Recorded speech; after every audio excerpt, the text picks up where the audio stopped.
Hello, everyone, and welcome back to Left Hand. In today's interview, Emma takes the lead in a wide-ranging conversation with Aragorn Eloff, exploring the work of Simondon and Deleuze against the backdrop of contemporary cognitive science and computational theories of mind, specifically as they shape how we understand psychedelic experience, individuation, and becoming. We want to thank our Patreon subscribers who are receiving this conversation as an early access release. In 2026, subscribers will continue to get episodes several days ahead of public release, along with additional essays, meditations, and green room discussions with our guests. You can support the work of Left Hand and both Emma and myself by visiting our Patreon page. Just navigate to the show notes as you listen. And now let's get into our conversation with Aragorn Eloff. Hello and welcome to Left Hand. This is Emma, and today we've got Sarepty, aka Craig, in the studio with us, along with our guest Aragorn Eloff.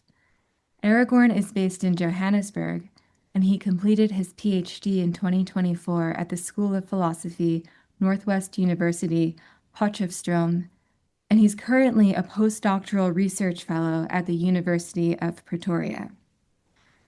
His research focuses on what he terms psychedelic ontogenesis, which is a model of psychedelic experience that incorporates enactive cognition, systems biology, complex and chaotic systems theory, emergent neurobiological teleodynamics, and Simondon, Deleuze, and Guattari's philosophies of ontogenesis, individuation, and becoming. Aragorn, thank you so much for joining us. Thanks so much for inviting me. Long-time listener, first-time caller. So I wonder if we could start with you giving us a bit of background on your research interests and projects, including your doctoral thesis and more recent work. Okay, yeah, I mean, that's kind of, I'll try to give a succinct answer, but I kind of listened to the recent episode you guys did where you spoke about how you've shifted from academia into a more sort of para-academic context. And my trajectory has been kind of the opposite. I only entered into academia pretty late in life, a few years ago, at master's level through a recognition of prior learning program that they have in South Africa. And before that, I was kind of what Manuel Deleuze calls a street philosopher. So I was kind of always reading and interested in philosophy, but with absolutely no formal training. Because of that, my interests have been kind of wide-ranging, and they haven't sort of, haven't conformed to, the strictures of any specific kind of department or school of philosophy. So I'm a little bit all over the place in terms of my learning, which is probably a good thing and a bad thing. But the thing that kind of drew me into this whole sort of cluster of stuff that resulted in my PhD, the enactive cognitive science, Simondon, Deleuze and Guattari, was psychedelics. So I was really, really interested in psychedelics when I was younger, sort of from my teenage years. And I was taking a lot of psychedelics and then starting to think very seriously about what they are, what they were doing to me, and how best I could articulate the kinds of experiences I was having.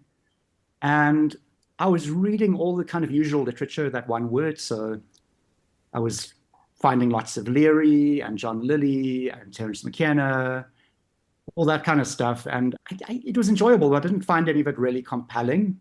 I didn't find that any of it really spoke to the kinds of experiences I was having. And I often found the sort of language quite dated, or there was a kind of underlying metaphysics that I found unconvincing. And then the one day I was sort of sitting around in a friend's room and I was flicking through a copy of Mondo 2000, which is this sort of cyberculture magazine from the 90s. And I came across an interview by Manuel Deleuze. And I started reading this interview and I was like, oh my God, this guy gets it. This is the kind of language that I need. And then Deleuze mentioned these guys, Deleuze and Guattari, who I'd never heard of at that point. And he's like, look, these are the only guys that mystify me. These are the people you should check out. They've definitely tripped.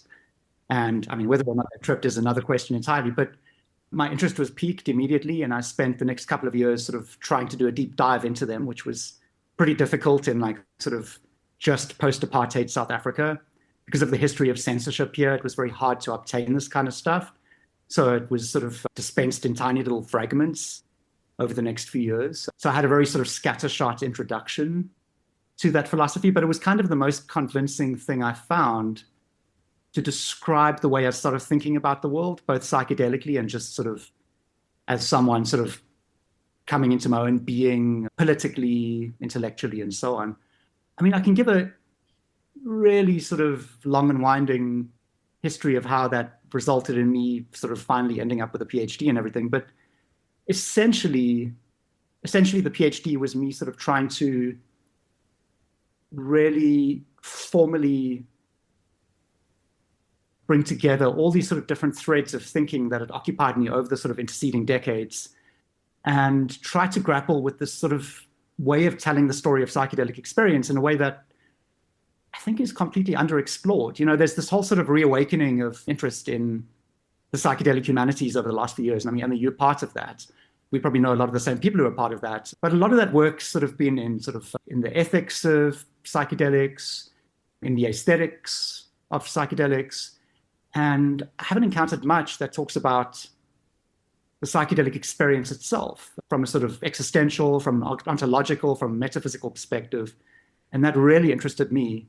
And it was something I really wanted to grapple with using this kind of novel philosophical lens as well, because a lot of the work that's been done within the psychedelic humanities so far has been either through a sort of analytic lens or through a phenomenological lens. And I thought there was space to just bring a whole lot of Simondon and Deleuze and Guattari and all these other resources into it. So that's kind of how I landed where I am. Yeah, to this day, when I'm speaking about my own interest with respect to psychedelics, it's difficult for me to point to other scholars doing work in a similar vein, because as you mentioned, there is this niche of the psychedelic humanities, but within that niche, the philosophers tend towards the analytic side. Perhaps the most widely read psychedelic philosopher today is Chris Letheby, who comes from the analytic tradition, and his work exists in an epistemological register that is quite different from what you're doing and also quite different from what I've done.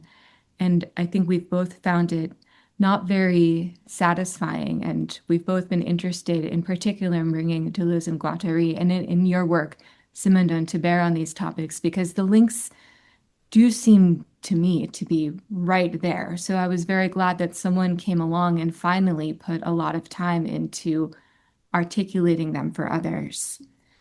So I want to talk about how enactivism comes to bear on this. And maybe you can give a very brief introduction to enactivism before talking about the links you see between enactivism and the work of Simondon and Deleuze and Guattari, before we go into how all of that connects to the psychedelic experience.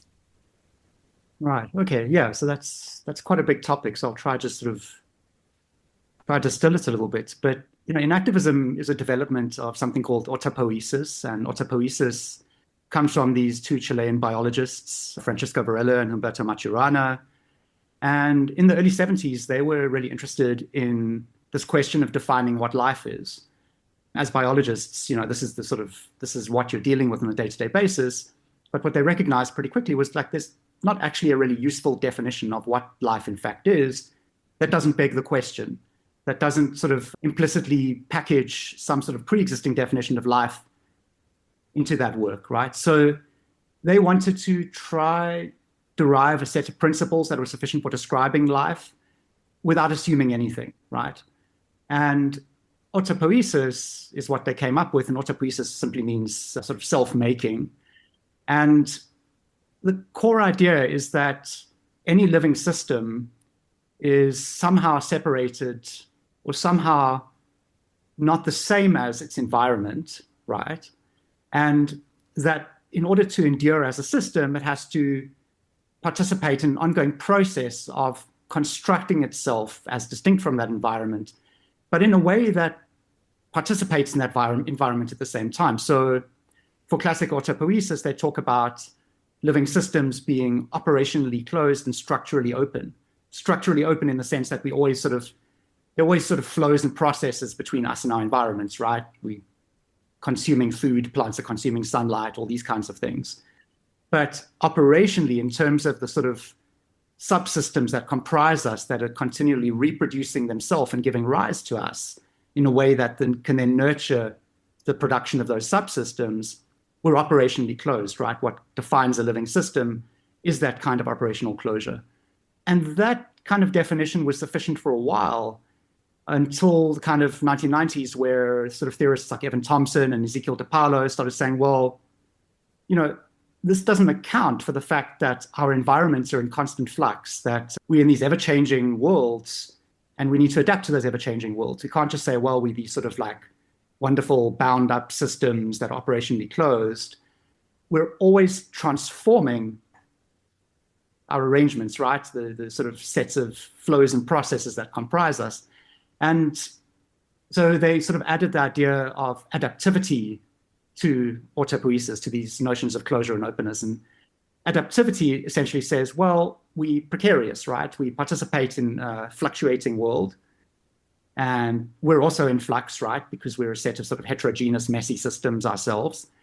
And so we participate in these ongoing processes of adaptive sense-making. And sense-making is a way of determining what's salient in terms of us perpetuating as living systems, right? So as the world sort of changes a lot around us, and as our sort of endogenous dynamics change, how do we shift ourselves in response to that? And one of the best ways of articulating this comes from Ezekiel DePaulo's work.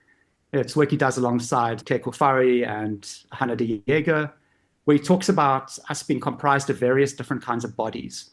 So what he'll say is that essentially we have three bodies, right? We have an organic body, and our organic body is all the sort of proprioceptive, interoceptive stuff, the metabolic stuff, the stuff that typically happens below the threshold of awareness, right? It's the core sort of like underlying biological stuff that keeps our systems going, but that we're usually not aware of. And we learn there's a set of sort of adaptive patterns that get instilled in us that allow us to navigate the world as organic bodies, right? We live within a certain range of environmental conditions, for instance, and depending on where we find ourselves, our organic bodies adapt to participate optimally within those environmental conditions. Then we also have sensory motor bodies, and that involves the sort of ways in which we entrain our sensory motor dynamics in order to successfully navigate the world as sort of embodied beings, right? And one of the examples I give of this, which is really useful, is learning to play a musical instrument. Learning to play a musical instrument is a quintessential form of becoming literate in the use of a sensory motor body. When you're learning to play a guitar or piano, you're coordinating your movements in a way that becomes slowly sort of entrained as a form of participation in certain parts of the environment. And then we have a third kind of body, which is a linguistic body, which is sort of also what they sometimes call an intersubjective body, which is what we typically think of as ourselves, right? Our sort of conscious, aware being, our sense of self, our language use, our participation within a broader social whole. All this comprises our linguistic body. So they think about inaction as being the participation of these three bodies and the imbrication of these three bodies, right? Because there's always flows happening between our organic, sensory, motor, and linguistic selves. The participation of all of these within an ever-changing environment as an ongoing form of sense-making or meaning-making, of sort of determining changing flows of salience within a world that's in flux. So that's kind of the sort of really, really back-of-an-envelope version of enactivism. And, I found this very convincing, first of all, as an alternative to computationalism, right? So in cognitive science and in philosophy of mind, typically when you start reading about this stuff and you start pulling out like Dan Dennett and Andy Clark and David Chalmers and all these kinds of people, and Susan Blackmore and everyone, you kind of typically land up with a sort of one or more variations on a fundamentally computational model of what cognition is. And essentially what that involves is saying, okay, well, we essentially work in the same way as specifically digital computers, right? Where we take in sensory information from our environments, we abstract that sensory information into a bunch of sort of symbolic architecture, and then we manipulate that symbolic architecture using a set of functions and transforms and everything else. And there's a kind of sort of input-output dynamic based on that. So we're doing computations from moment to moment in order to kind of interpret our sensory data. And if you think about the language that's used within sort of computational philosophy of mind, even me using the term data, right? It's this language of digital computation is sort of very thick on the ground. And I kind of found this unconvincing, because if you look back at sort of different periods in human history, the ways we've thought about the mind, I mean, this is like a common sort of trope, the ways in which we've tended to think about the mind are always sort of related to the dominant technology of the time, right? So we're clockwork mechanisms, or we're steam engines, or, well, we're digital computers, because now it's the 1950s, and in the labs at MIT, they were coming up with sort of early digital computers, right? And formal logic and symbolic AI and everything else, right? So you can see how these things sort of get woven together into this sort of very seductive and appealing idea that what our brains are doing is the same as what computers are doing. And there's something kind of particularly insidious about this model, because unlike previous models, we start developing computers to extend some of the functions of what we think our mind is doing. So at the same time as minds are becoming models of computers, computers are becoming models of mind. So there's this like awful positive feedback loop. And I mean, nowadays with sort of deep learning and neural network architectures and stuff like this, it's even more insidious, right? Because we're explicitly using the same language to describe brains and computing. But yeah, long story short, I mean, I kind of started finding this computational language really unconvincing, and the sort of related representationalist and functionalist language really unconvincing. And Enactivism moves in a totally different direction. It's very influenced by phenomenology, by Husserl and Merleau-Ponty specifically. And it doesn't talk about things in terms of requiring a kind of modeling and abstraction from the environment in the sort of same strict way that computationalism does. Instead, it says, look, we're just participating in that environment, in these ongoing sort of flows and processes. And there's a reciprocal bringing forth of self and world, right? Cognition is the sort of intersection or concrescence point of selfing and worlding. You know, Evan Thompson is fond of quoting this line by Merleau-Ponty that the self is a project of the world, but a world that the self projects, and vice versa, right?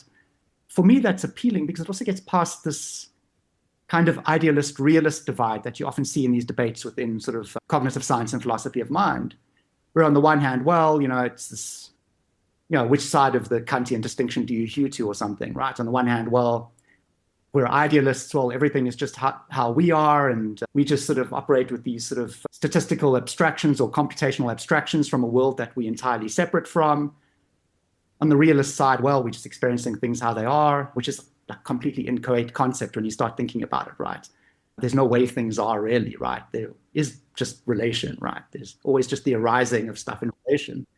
So enactivists will often describe this as being a middle path, and in this kind of Buddhist sense.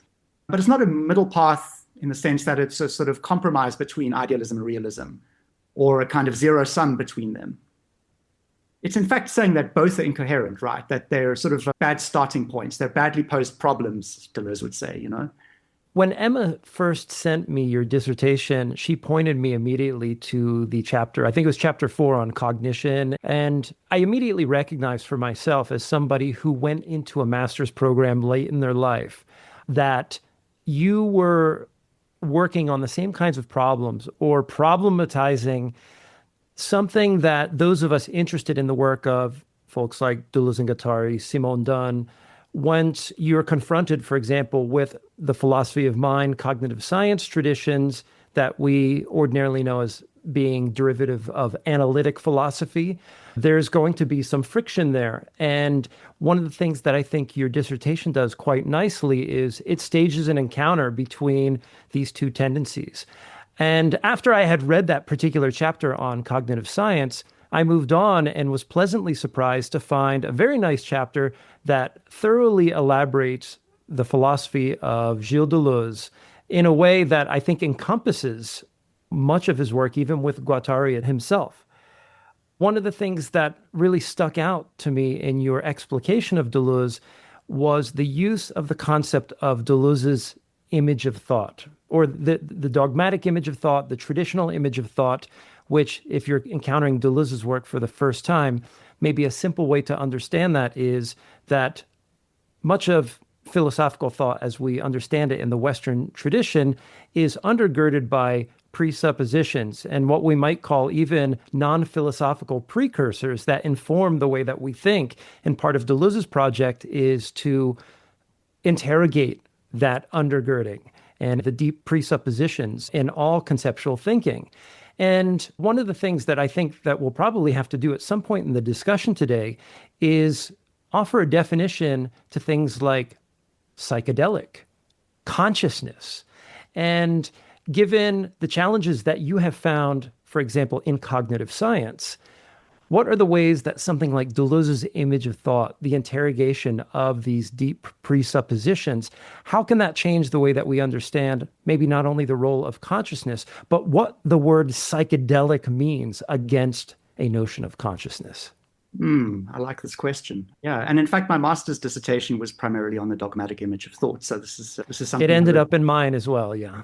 The way I like thinking about it, I mean, you can go through the whole sort of fourfold route of the dogmatic image and all this stuff. And the way I like thinking about it these days is just that underlying the dogmatic image of thought is thinking in terms of the established, thinking in terms of being, right? And what Deleuze obviously wants to do is he doesn't want to take that for granted. He doesn't want to, in Simondon's language, he doesn't want to think in terms of a single phase of being.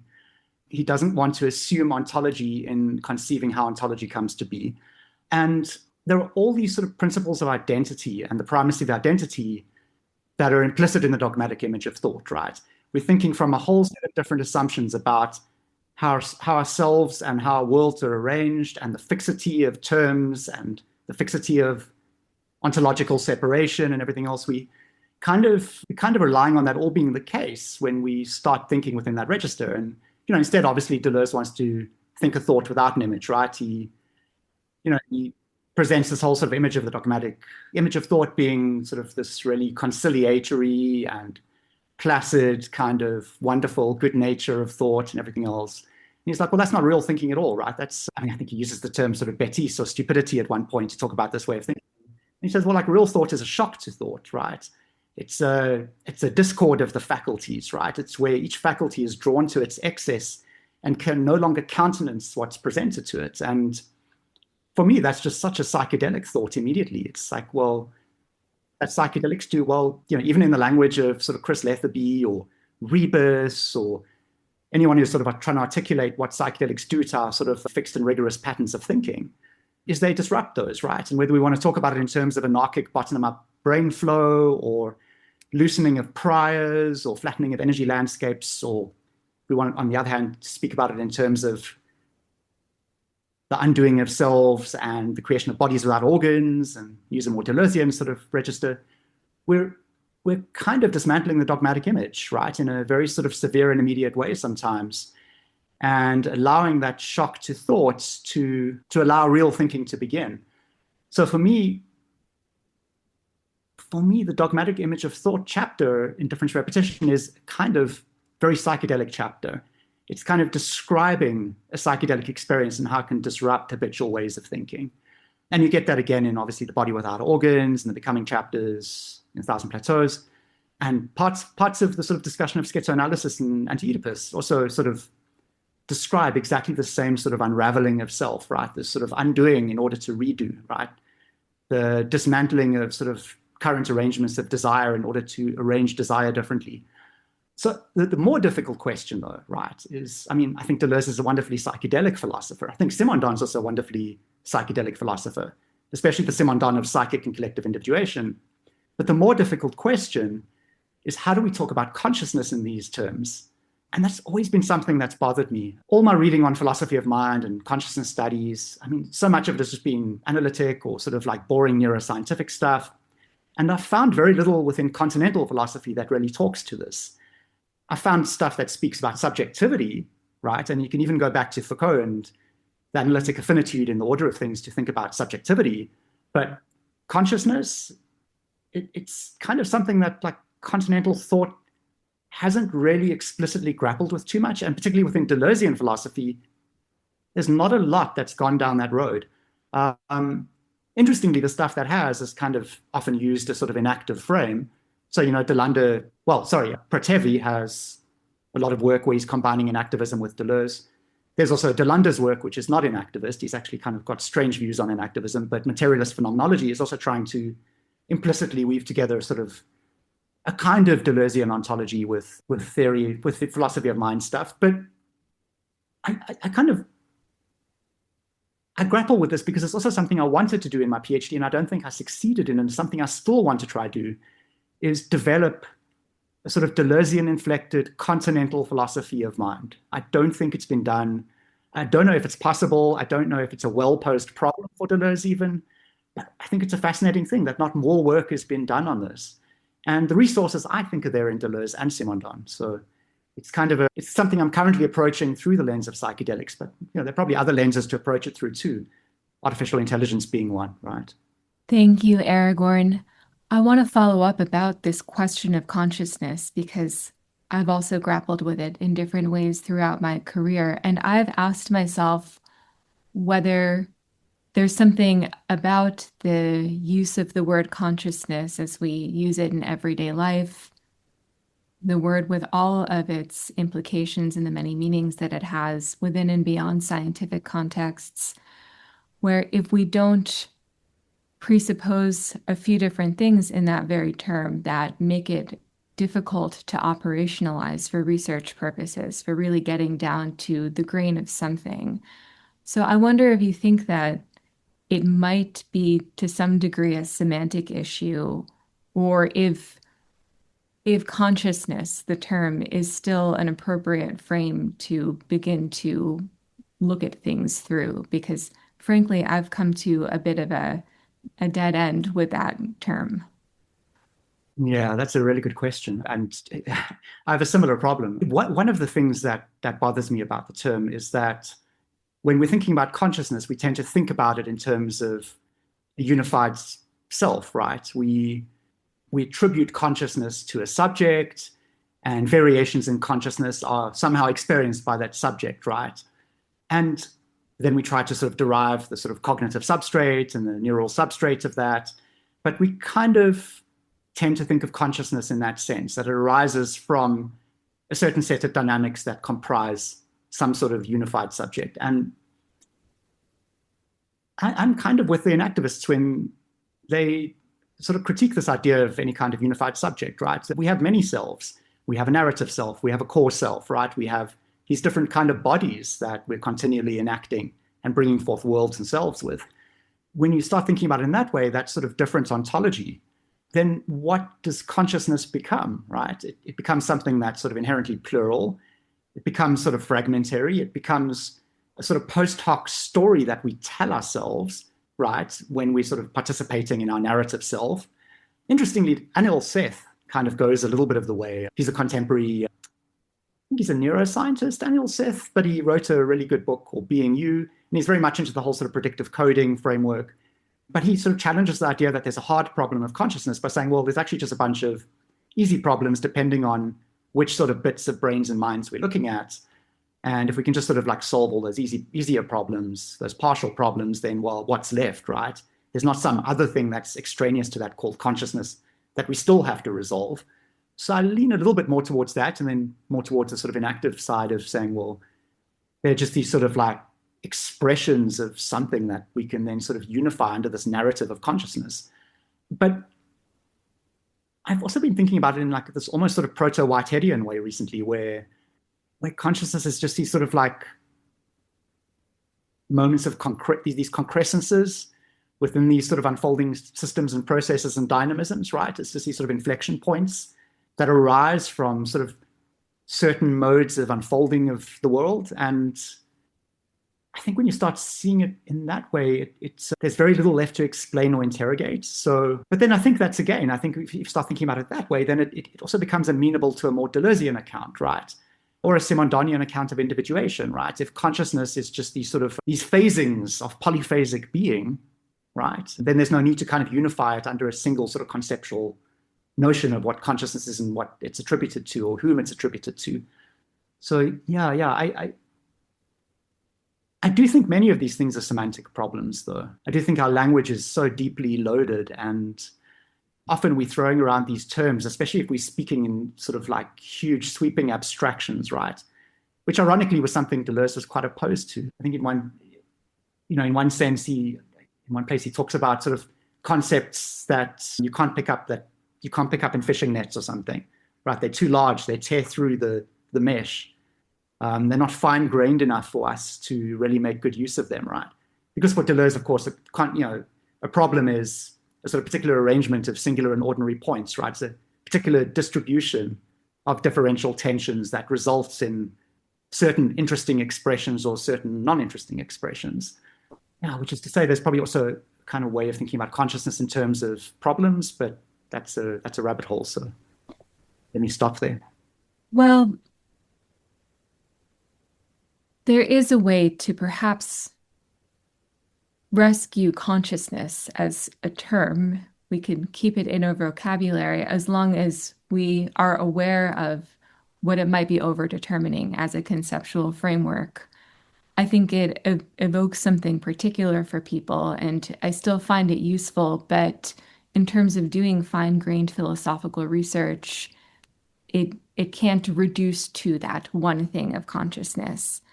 But I want to return to something you brought up briefly, which was the notion of... Can I say something on that? Just Oh, sure, absolutely, yeah. Yeah, which is just that it's kind of consciousness is a very good example of like what Whitehead calls the fallacy of misplaced concreteness, right?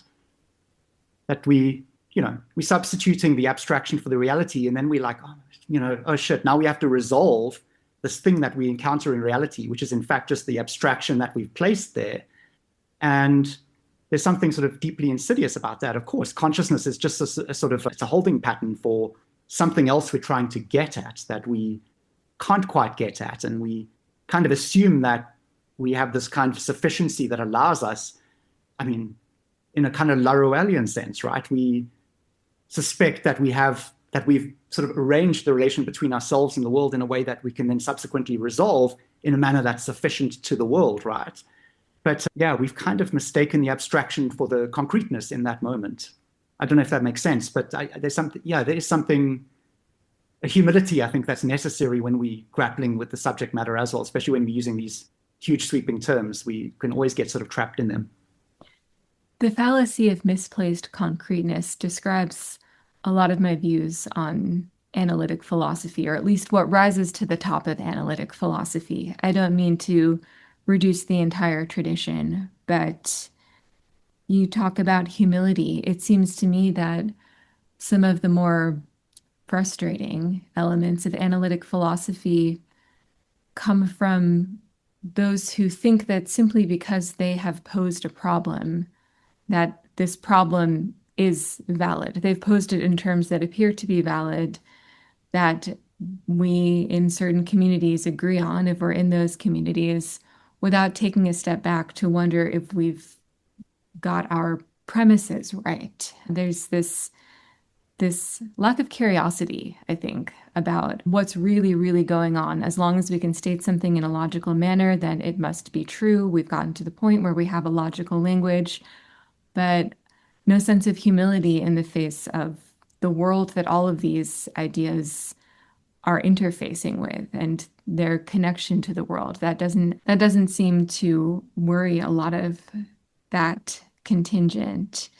As long as something makes sense in a very abstracted, not very world-involving frame, they assume perhaps that it's a useful thing to pursue.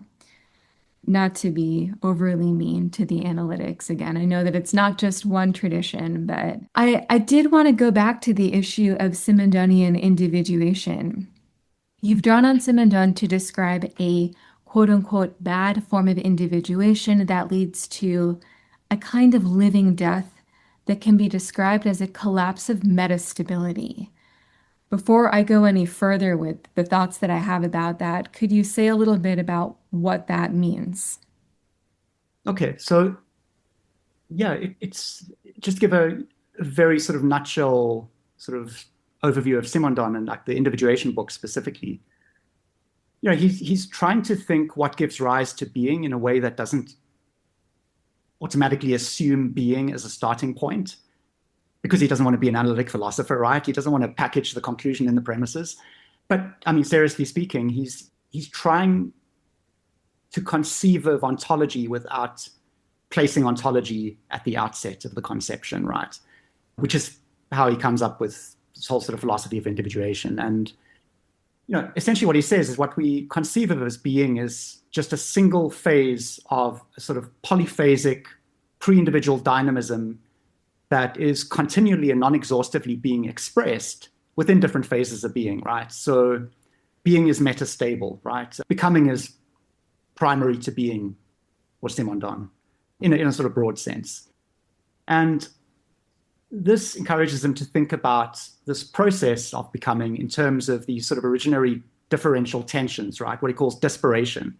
And what he says is, well, there's these different orders of magnitude that come together and they create a disparation, a tension that has to be resolved, right? And this resolution is what he calls transduction, right? There's a transductive unfolding of being that arises from the sort of initial disparation, this tensional difference. And that transduction is a kind of phasing into being. And if we want to think about being more fully, we need to think of that full phasing, that full sort of dynamism that underlies the established, right? That underlies what Deleuze would call the actual. Deleuze is always saying how the intensive and the virtual are concealed beneath the actual, right? Once the processes of differentiation are complete, then they're never really complete, but once they sort of like find some sort of temporal resolution, then we tend to not be able to see the things that gave rise to them, right? So Simondon, in talking about being as metastable, on the one reading, we can kind of think of that and say, oh, well, wow, there's always these sort of like infinite range of sort of potentials available to us to become otherwise, right? And Simondon's kind of like, he wavers on that. He's ambivalent about that. So on the one hand, he's like, yeah, being can always be otherwise than it is. But on the other hand, we can also exhaust the potentials of the pre-individual field, right? Of those sort of differential tensions that give rise to these transductive unfoldings. And you'll talk about that in terms of a kind of passive death, right?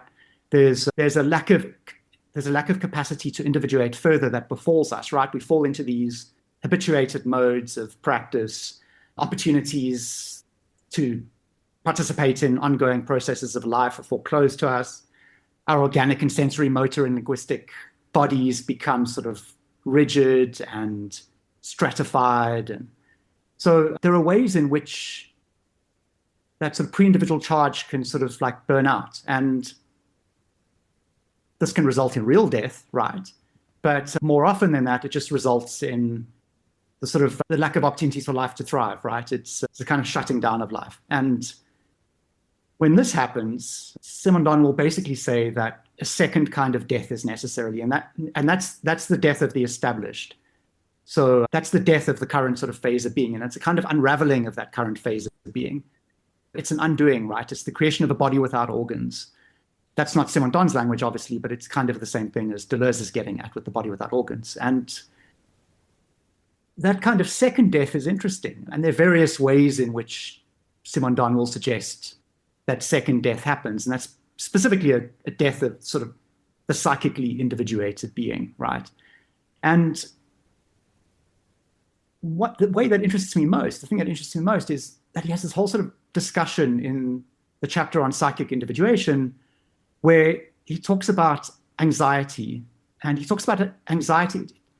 It's in some senses similar to Heidegger's notion of angst, but in fact, the proper translation that's usually translated as anxiety is something more like anguish, right? And it's and I always think of it as it's a sort of frustration at the sort of foreclosures of the sort of possibilities of transductive unfolding, right? It's like, shit, I'm stuck in this phase. I've lost my capacity to sort of resolve or otherwise express the sort of sub-individual dynamisms and tensions that have resulted in this current phase, this current sort of extant being. And that can cause a kind of, Simondon often describes it as a very negative experience, right? Anxiety is a sort of dead end. And it also results from a loss of sort of connection to the trans-individual, to the collective sort of individuated world. But what interested me, and this, I found that this hadn't kind of been picked up on by many scholars, is that he says there are exceptions to this sort of like this negative reading of anxiety. And specifically that anxiety can result in what he calls a journey through solitude. And these really beautiful sort of lines where he's speaking about this journey through solitude that are just like so psychedelic. They are just, for me, such a beautiful description of a psychedelic experience because they involve this kind of undoing and unraveling of every aspect of our established being in order to sort of almost return to this pre-individual metastable state from which we can individuate otherwise.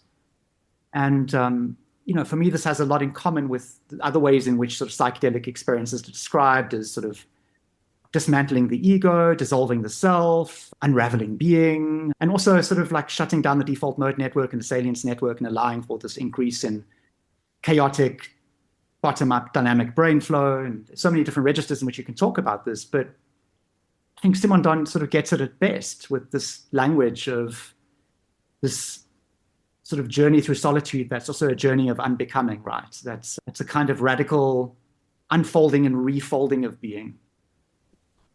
So psychedelics can precipitate this journey through solitude, but as is the case with any experience of anxiety, because as you're implying here, the psychedelic experience can be one that's fraught with a certain anxiety and a certain form of solitude, but then lead into new individuations that are ultimately very healthy for the subject.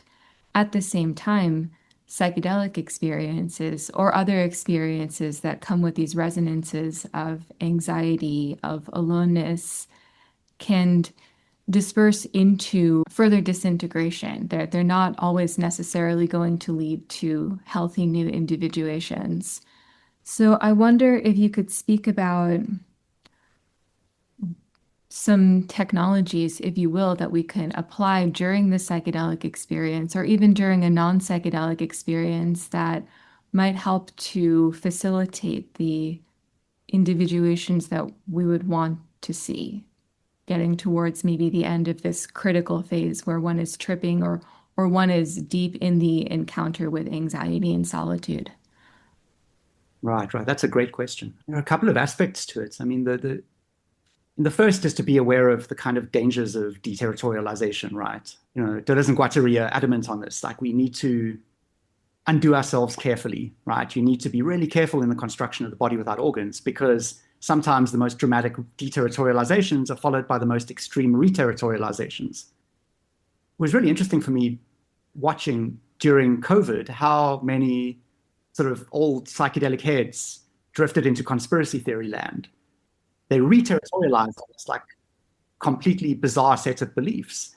And you could see that it was kind of, in many cases, the result of a sort of a traumatic unraveling of stable modes of understanding the world, right?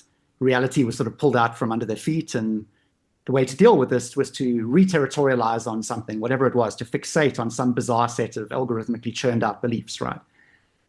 So being aware of the dangers of creating the body without organs, being aware of the dangers of too extreme deterritorialization, always sort of curating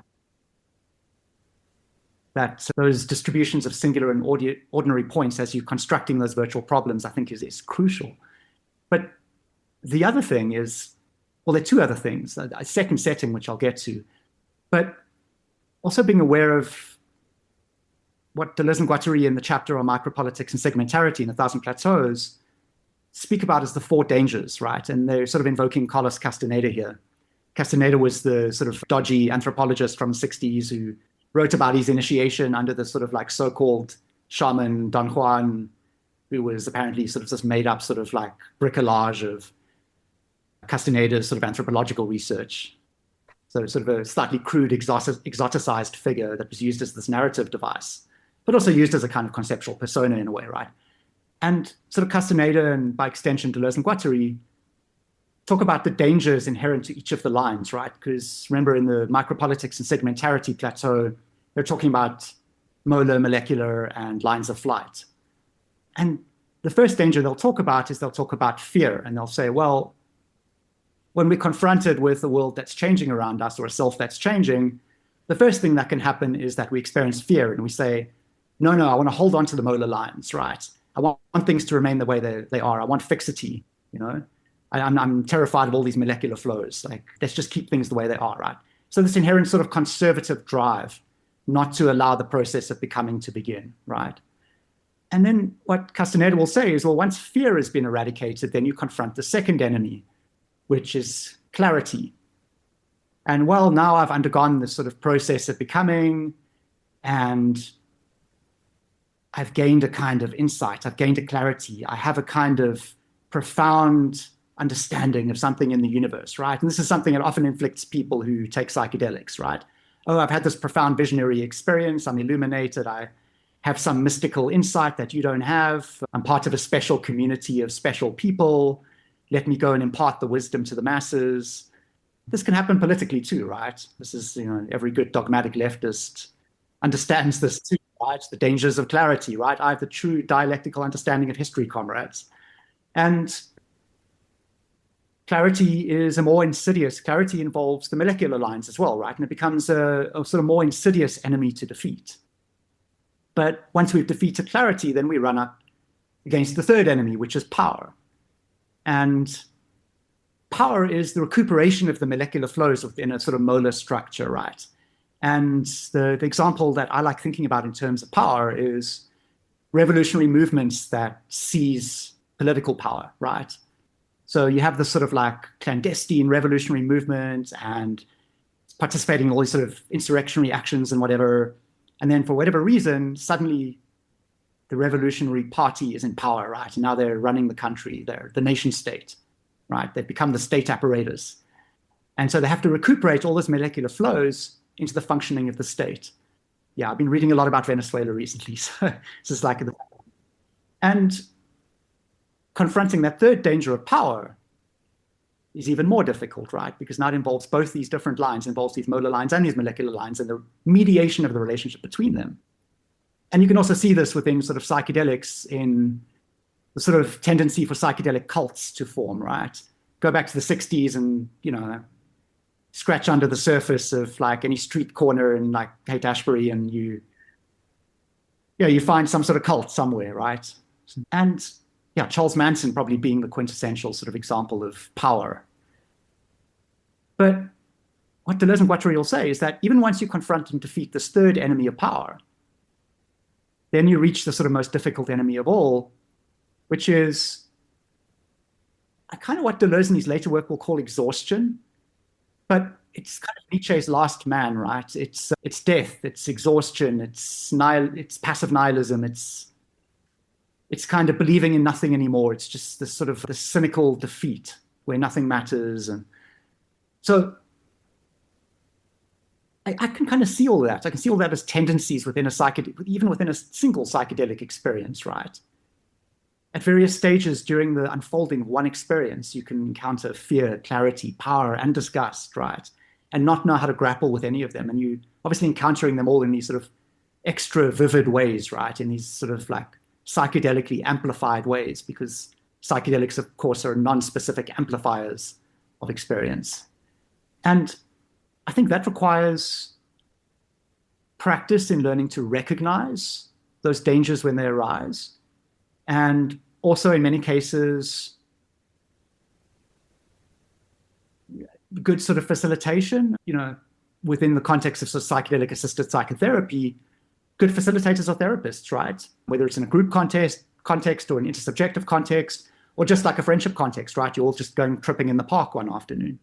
Learning to recognize those dangers and sort of know how to work through them without resisting them once they arise, I think is important.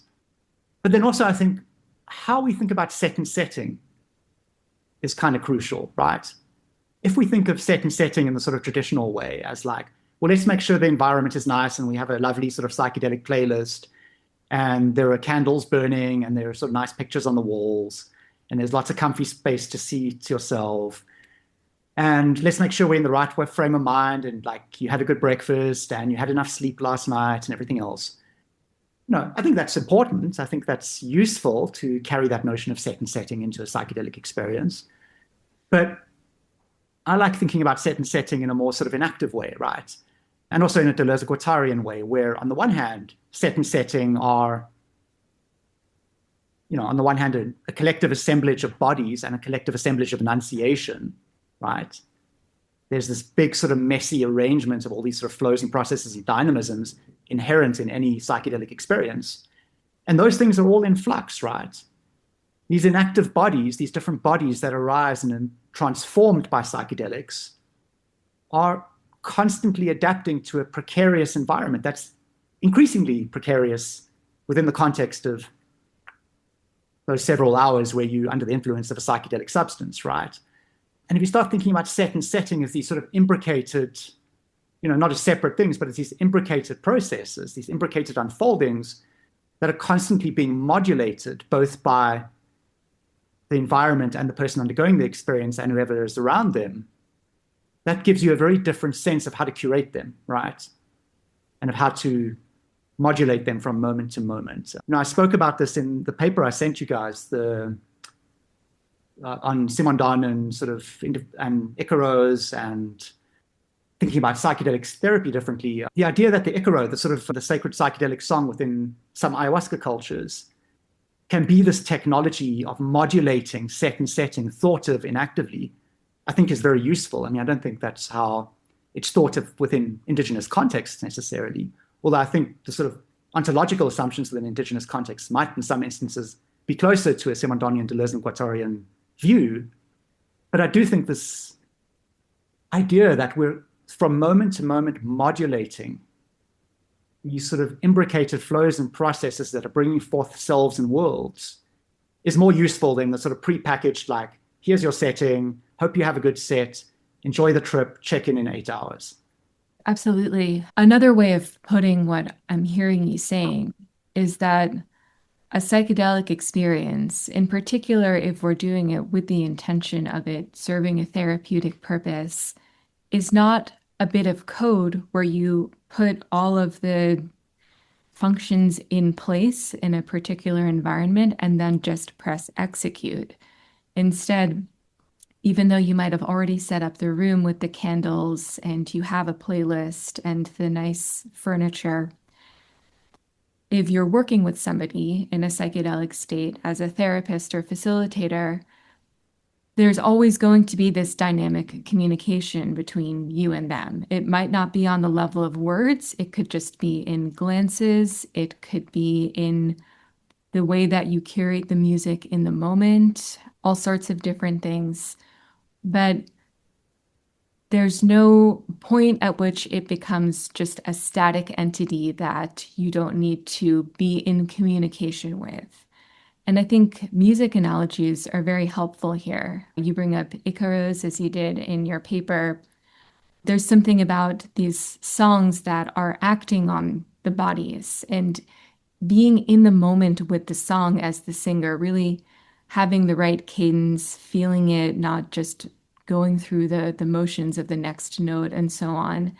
That's critical. And if you're a performing musician, you're live in front of an audience, you're not simply going through the motions. There's an interplay between the energy of the audience and what you're doing, even if you're not aware of it in the front of your mind. And you feel the instrument in the moment in a way that you can't just, again, think of it as I'm executing this function because I've memorized it. It's very different from that.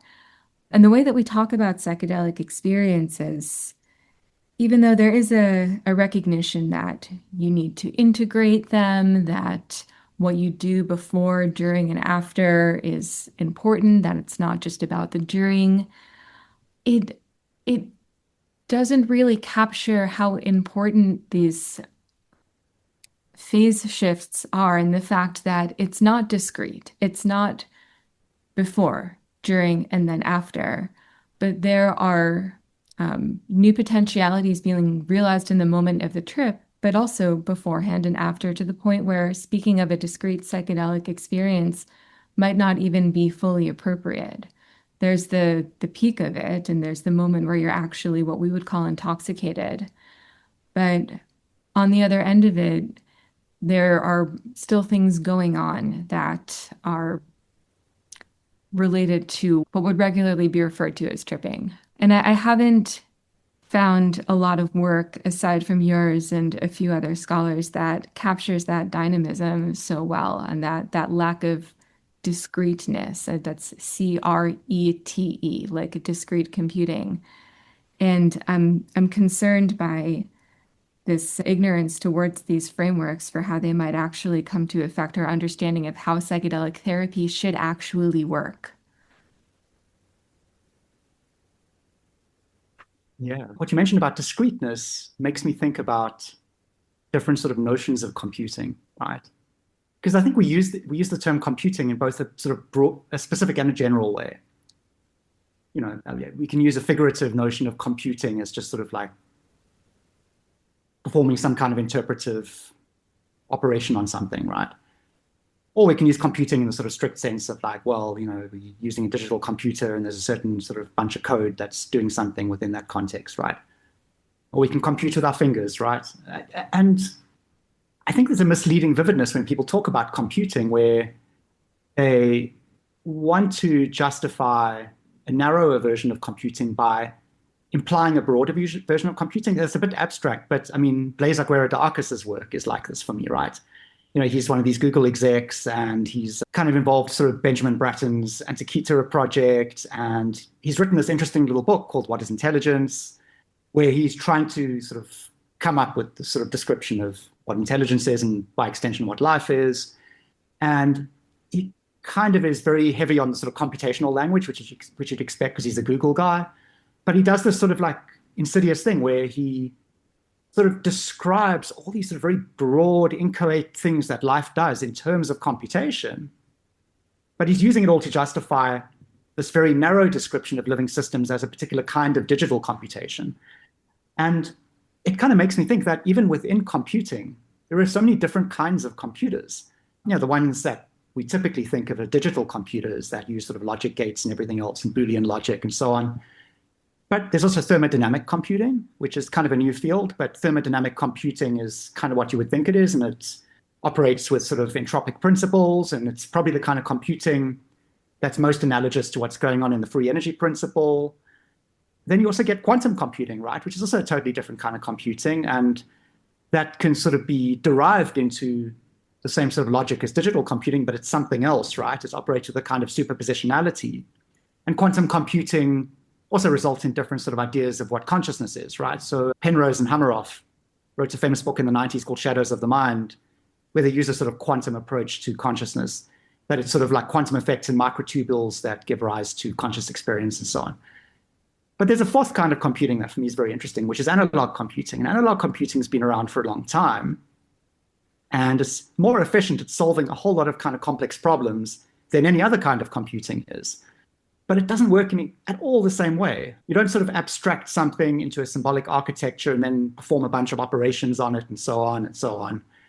You instantiate a set of parameters for a differential equation, and then an analog computer operates by integrating that differential equation, so sort of by continuously solving that differential equation.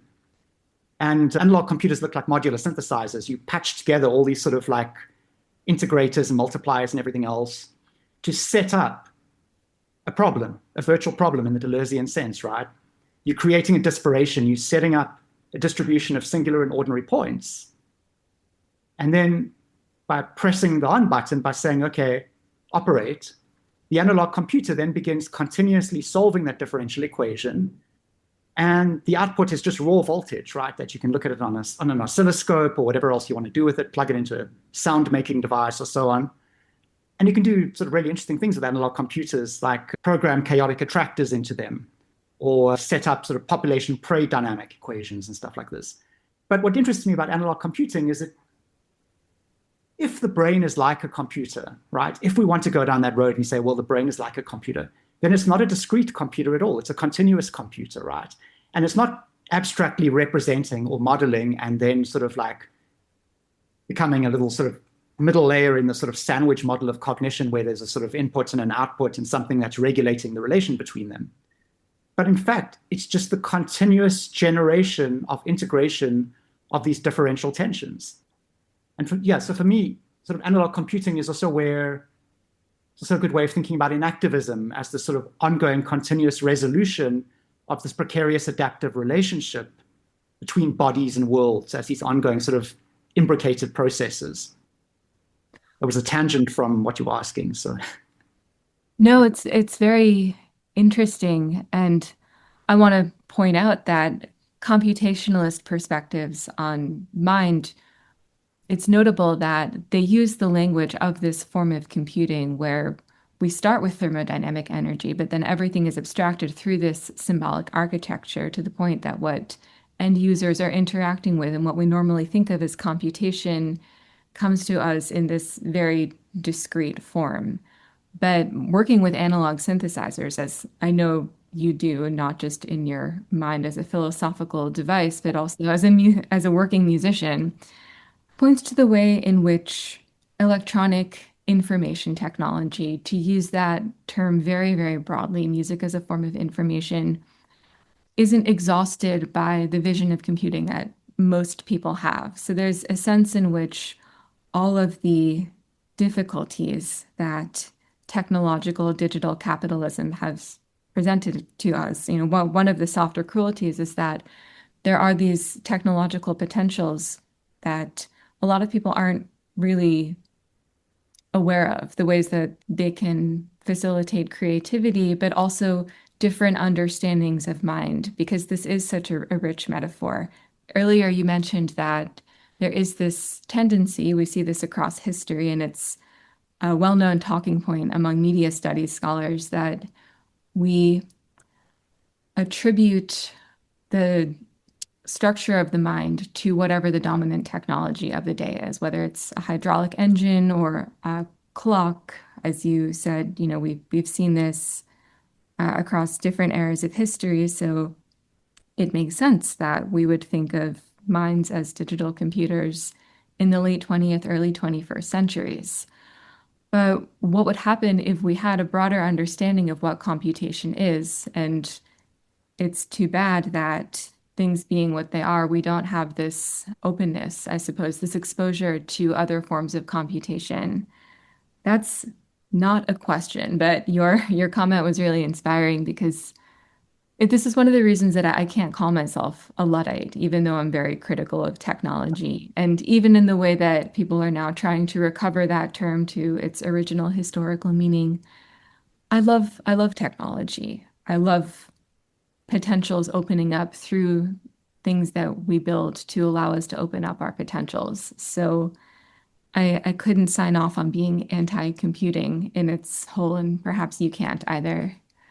No. I mean, I think the good Luddites these days are the hackers, right? Yeah, absolutely. And not for nothing, my earliest interests with respect to technology and society was inspired by spending a lot of time in the political hacking community and the open source community, and seeing how differently they thought about technology as compared to everyone else around me. And this was the era when smartphones had just come out and everyone was really excited about apps, and that was a new term. And spending time in the open source and hacking communities around me kind of blew my mind and had a major influence on my politics. And in those communities as well, you often find musicians and technologists that are working with analog synthesis in really interesting ways. So that's a part of my lore as well, even though I don't work with analog synthesizers as a musician. This is something really interesting, is that Deleuze speaks about analog synthesizers in several places. So there's a couple of famous places in A Thousand Plateaus where they talk about synthesizers. But also in the Francis Bacon book, The Logic of Sensation, there's a whole sort of section where he's distinguishing between analog and digital synthesizers. And even talks about modular synthesizers. I think his student Richard Pinhouse put him onto it. Probably in kind of a similar way to what I was saying earlier, just the discrete and the continuous and so on. But it's kind of nice to me. I only discovered this after I got into modular synthesis, that like Deleuze looked favorably upon it. So I was like, yeah, I made the right decision. It's striking, as we were saying earlier, I think before the recording might have started, there are so many philosophers who are interested in Deleuze and Guattari and French theory and some of the ideas we've been discussing today, who work with electronic music and who are familiar with analog synthesis. And I don't just think that it's a coincidence, although I don't know what quite to make in general of it. If they see their scholarly work as bearing on their musical work, or if they perhaps see it as just a coincidence, but there's a dissertation there for someone to write, maybe an anthropologist. Yeah, yeah. I mean, I did this interesting thing. The last Deleuze conference I was at was the one in Sweden last year. And I tried to bring philosophy and modular synthesis together. So my presentation was basically me hooking up a bunch of people to various input devices that modulated parameters in a modular synth. So there was this sort of like collective assemblage of sonic expression. And as to whether it succeeded or not in conveying what I wanted to convey, who knows? But my partner, Chantal Gray, has also been doing this at workshops where she teaches Deleuze and Guattari using modular synthesizers. So there's a really fruitful sort of philosophical overlap there. And well, first of all, that's cool as hell. I wish that I had been a student of that kind of teaching back in my days as a student. There is something I want to pick up on here, though, that I'm quite interested in, which is the ways in which the form of technology concretizes abstract principles. So one of the things that drew me to the study of technology, always being on the side of philosophy. I was always a humanities person and only came to technology and science studies later in my career. I started to notice because I was working with code and teaching myself how to build websites, and I had a brief gig as an accessible technology specialist. So I was turning texts into formats such that they could be read by screen readers. So thinking about code in that way, it became clear to me that the actual structure of technology, whether it's an abstract structure of code or the way that we put together a piece of hardware, that becomes an embodiment of a particular concept. It becomes a conceptual device. So there's a way in which, in code in particular, the empirical runs up against the theoretical, and the theoretical and empirical are no longer fully separable. And I've always liked looking at code as an embodiment of certain perspectives, like a very formalized embodiment of certain perspectives. If we look at analog synthesis or other flows, shall we say, flows of making music, so this could be analog synthesis or just regular analog instrument playing. If I'm playing my analog piano, there is something that comes out in the moment that you don't get when you're working with fully digital instruments. So microtones, for example, can be isolated from those forms. And I think there is a way that we can push that pretty far to make connections to a thinker like Bergson, for example, in addition to Simondon and Deleuze and Guattari.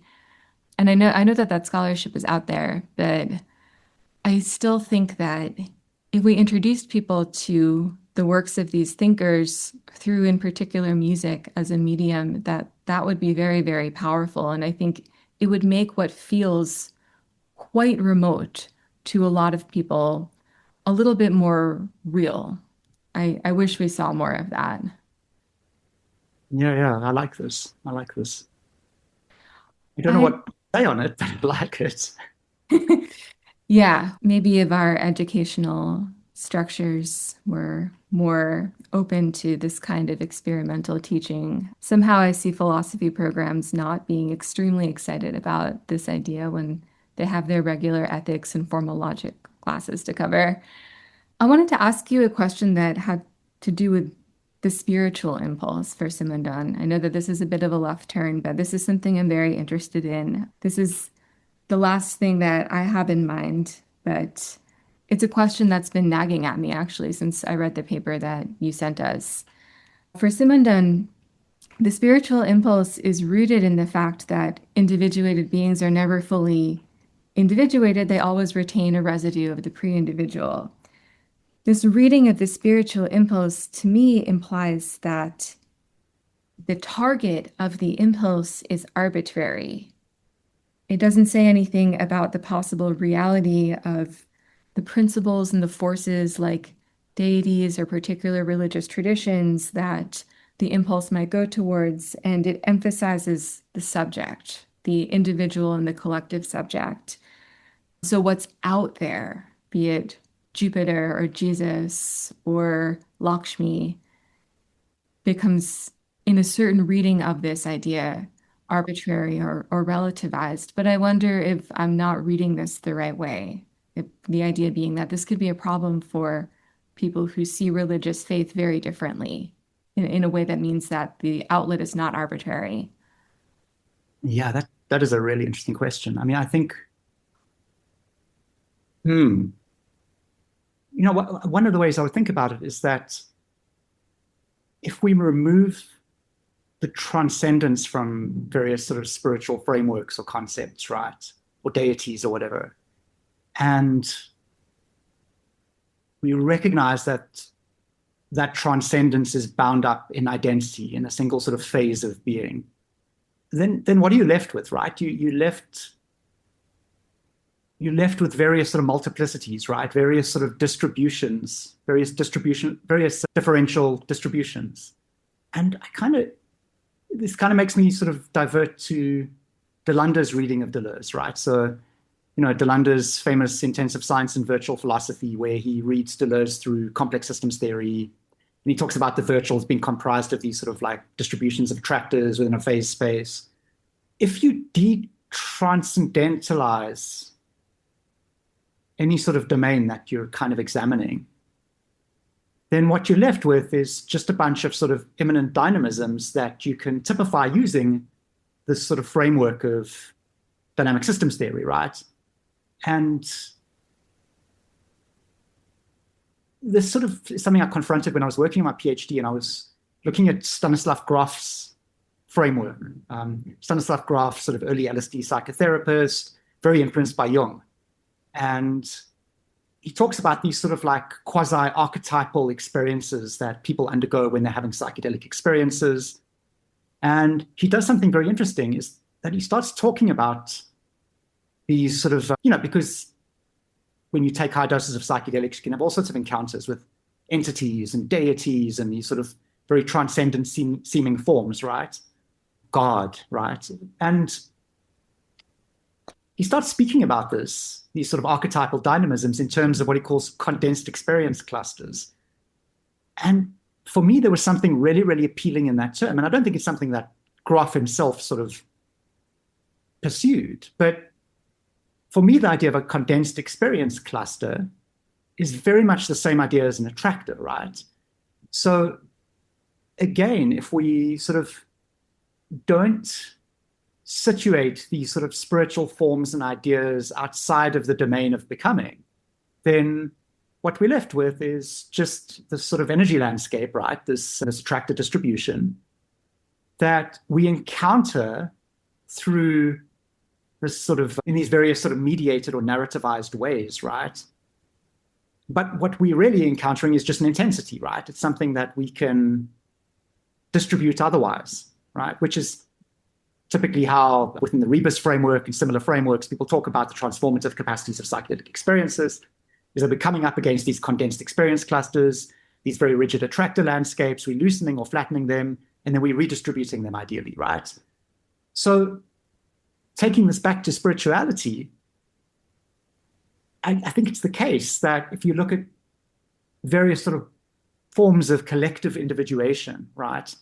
When Simondon's talking about society towards the end of the Individuation book, all these sort of dominant structures, these sort of modes of thinking and doing and being that get set up, right, as the sort of collective that the sub-individual dynamisms are drawn to in order to resolve psychic individuation, these are themselves obviously transformative and transforming and up for grabs and able to themselves be shifted around, right? They're immanent, they're emergent, they're things that we can play with.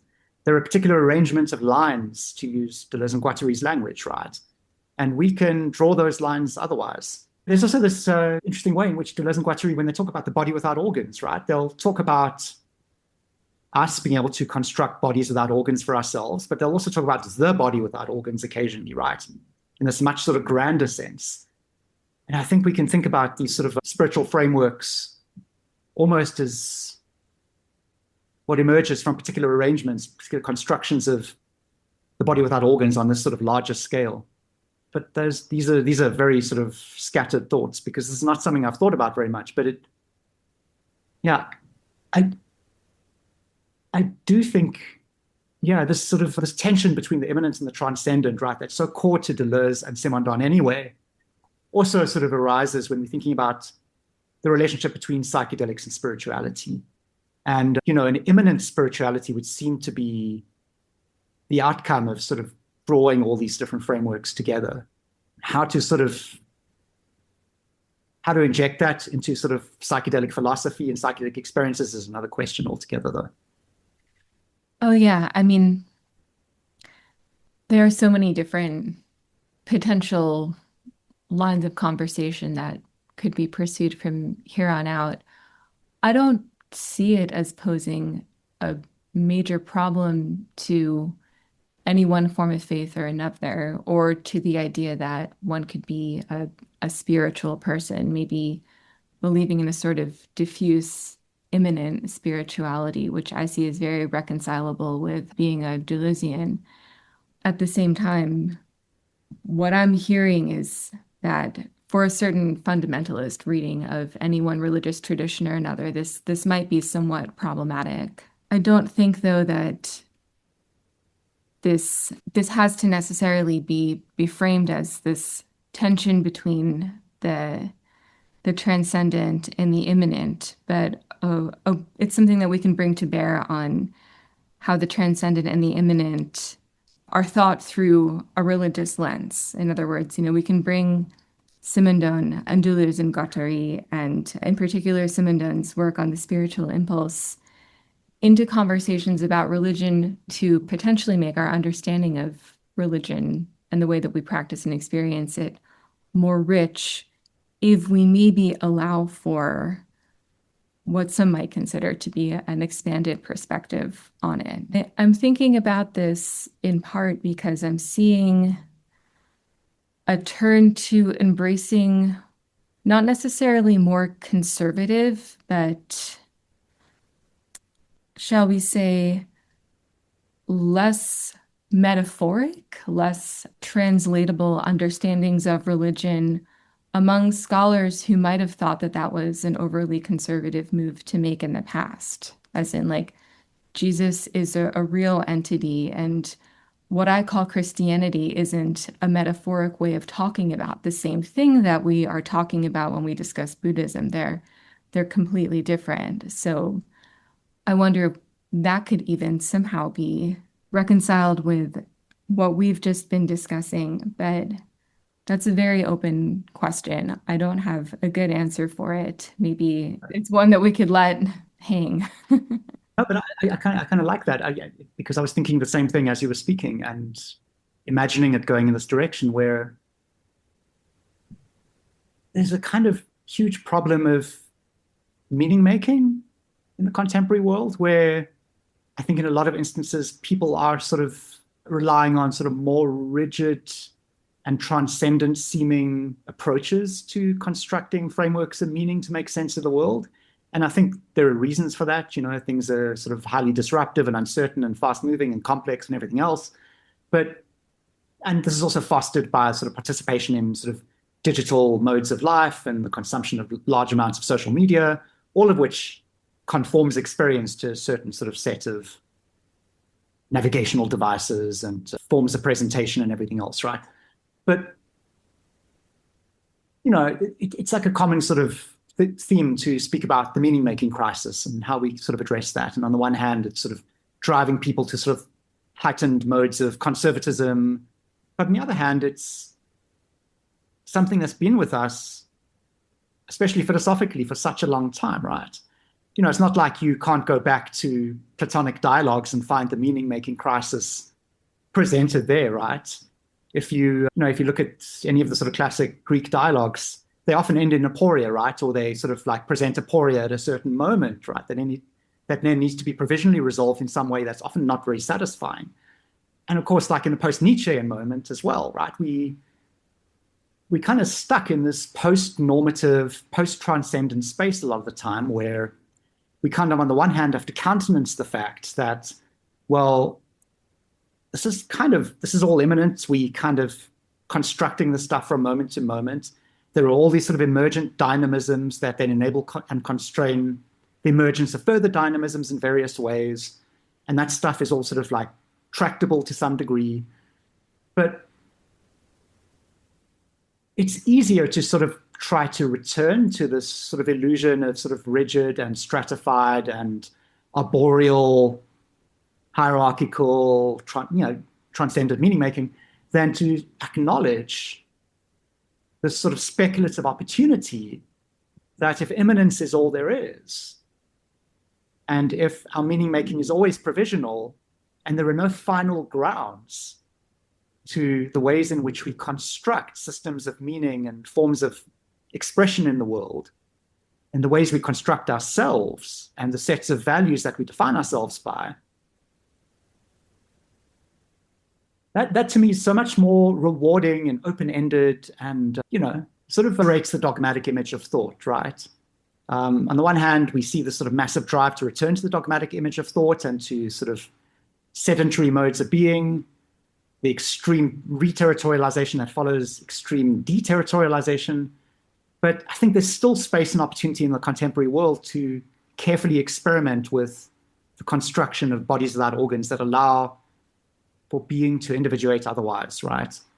I was reading this interview with Bellatar, who died a couple of days ago. I was reading this interview with him yesterday, and he talks about how when he was young, so Bellatar grew up in communist Hungary. He talks about when he was young, he thought the problems were political, right? And so his early forms were a confrontation with the political problems. And then as he got older, he recognized that, well, no, the problems aren't just political, they're ontological. And then eventually he said, well, the problems are cosmic, right? And I'm not entirely sure what he meant by cosmic, but the fact that the problems are ontological stuck with me. If the problems are ontological, then our politics have to countenance that, right? And our conceptualizations of consciousness have to countenance that. And our intersubjective practices and our life worlds and our constructions of meaning and everything else have to recognize that the problems that we encounter in the world and the ways in which we try to respond to them are not just the result of particular political arrangements, but go much, much deeper than that, right? Again, Deleuze gets at this beautifully in the dogmatic image of thought. Well, I think that where a lot of people are right now is confronting that fourth problem, the problem of exhaustion, that is incredibly difficult to stay with and find one's way out of. The idea that all there is immanence can be very frightening for a person who is exhausted to the point that their individuating processes have become stuck, for lack of a more eloquent way of putting that. They're experiencing this death in life. They're experiencing a kind of ossification and an unhealthy form of individuation, or a pseudo-individuation, if we can think of it that way, that would keep them trapped, would look like latching on to a religious vision that doesn't allow for any fluidity, for different inputs to meaning making to come to bear on their understanding of the religious, however they define what is the proper remit of the religious. So an example of this would be if you're very exhausted, frustrated about your life or about politics, and you feel the exhaustion in your body and in your psychic processes, you may go back to the religion that you were raised with as a form of salvation. you discover your Judaism or Catholicism again. I think of those because those are my family's religions. And you go to synagogue or you go to church, you sort of go through the motions, and it offers a pseudo outlet, if you will. Meanwhile, in your body and at the level of forces of which you're not consciously aware, forces that are acting on you, forces of the pre-individual as well, those could be shaping your understanding of religion in a way that is much more uplifting, that actually puts you into real contact with a religious domain that isn't on the level of biographic memory or the motions that you go through going to church or temple or what have you. But because you've got that pseudo individuational outlet, you're not open to that. A very different example of this, which is not religious, would be what you were describing with conspiracy theories. You, instead of becoming more open to the complexity of things and perhaps relaxing into a state where what is salient isn't just a matter of mental habit that is left over because you haven't managed to individuate beyond it. You aren't relaxing into that point where salience can become more fluid and dynamic. So you look at information on a screen, you don't have the energy to be reflexive about it, to weigh it against what we might call intuition or weigh it against perspectives from your social network. And you just fall into the informational hole, and paranoia makes that more entrenched, which is not to clock a more fundamental or what some might call rigid understanding of religion, but just to point out that this is something that could happen. And I know that I find the idea of radical immanence, the idea that everything is immanent, also to be incredibly rich. But I understand how thinking that way and feeling the implications of that requires a certain level of energy and dynamism in the self that you can't really have if you are only attending maybe to what's informational or in the front of your mind and have become ossified, I suppose. Yeah, yeah. And a certain sense of existential responsibility. But I was thinking about, well, I was thinking about DMT, but let me get to that after this. But I was also thinking about Deleuze's discussion of learning to swim. And it's in Difference and Repetition. I think also in the Dogmatic Image of Thought chapter, where he says, look, you don't learn to swim by standing on the shore and watching other people swim, right? Or reading a book on how to swim. You learn to swim by diving into the water and concatenating the singular and ordinary points of your body with the singular and ordinary points of the water around you, right? It's an inherently sort of experiential, processual becoming. And if you look at like what drives a lot of people to conspiracy theories, it's the loss of a sense of agency over the unfolding of their life world, right? During COVID, suddenly there was this pandemic.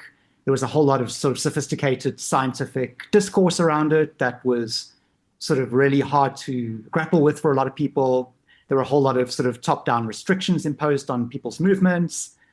And so people lost a sense of agency over their day-to-day lives. And trying to regain that agency can look really ugly, right? Sometimes it can look healthy, but sometimes it can look really awful. And conspiracy theories are one of the sort of awful forms it can take. For me, trying to regain agency in that way is the equivalent of trying to read a book in order to learn how to swim, right? And I think one of the sort of healthiest forms of regaining agency within the context of the pandemic for me was all the mutual aid groups that sprung up, right? Where people were practicing a sort of different form of social participation and social becoming, of collective individuation. And I think spirituality is the same, right? I think there's a huge impulse towards spirituality in the face of the sort of compounding crises that we face in the contemporary world.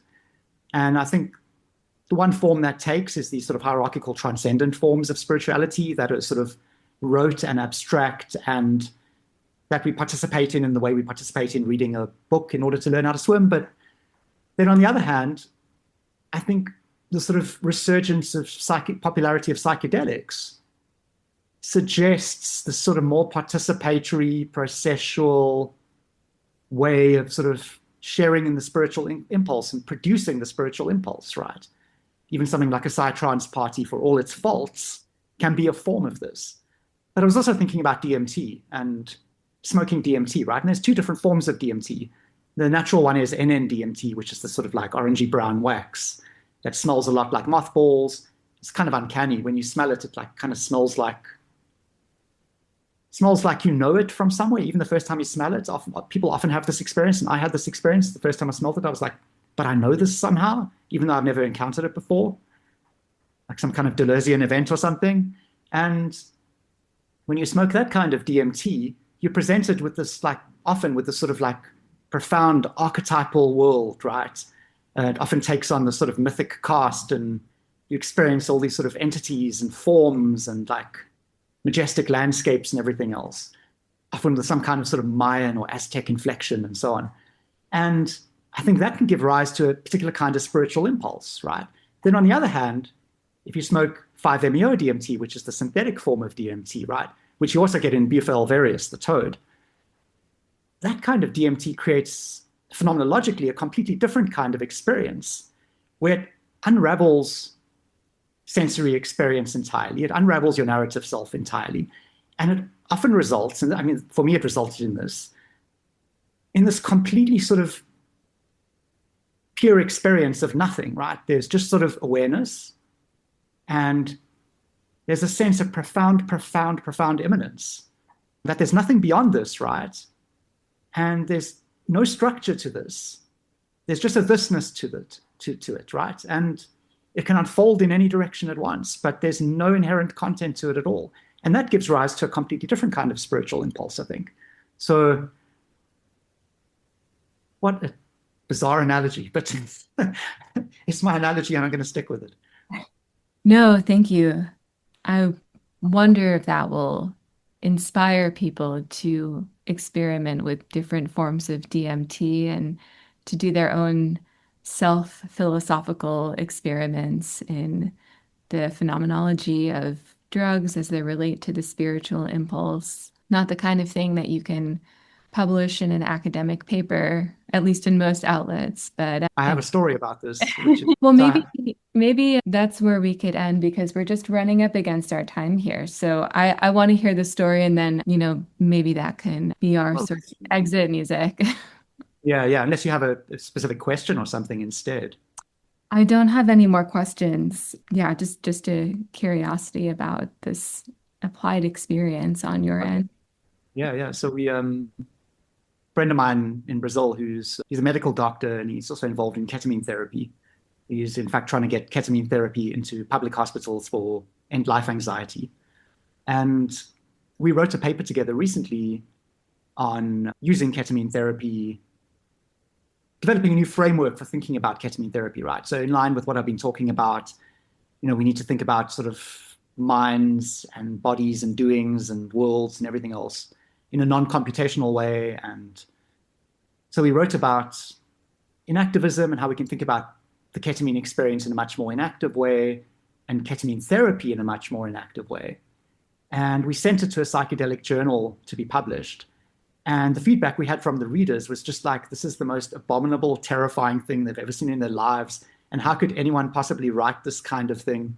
Which was really interesting. I mean, it wasn't entirely negative. The feedback, and the reviewers did have some of their interest piqued, but essentially they just thought it was this bizarre artifact that had landed in their email that was like, who the hell does this kind of thing, right? On the one hand, you're like describing this sort of like medico-scientific use of ketamine to treat end-life anxiety.